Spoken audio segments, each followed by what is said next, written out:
Thanks for spending a few minutes together this morning. I just wanted to extend a sincere thank you for such great willingness to make in-person education possible this year.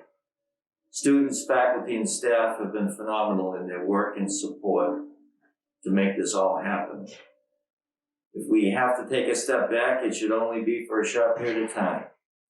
We do have a few students who would love to be here as well, but need to wait a little longer due to specialized reasons.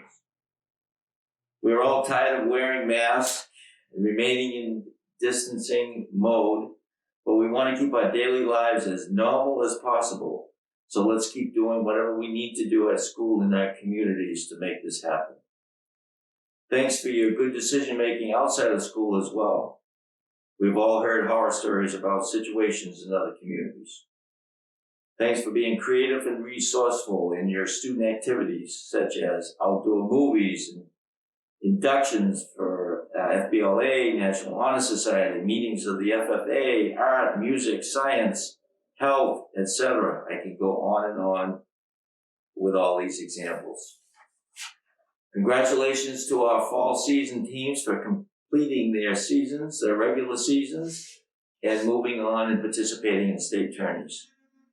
These are all activities that take extra work and preparations for many to complete in a safe manner.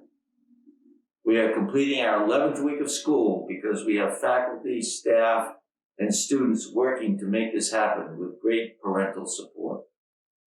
It's a special time in history as it's voting season. Please, if you are eligible, take the time to vote. What a great day to be so happy about all the things we have and not worried about the things that we don't have. And on that note, have a nice Friday.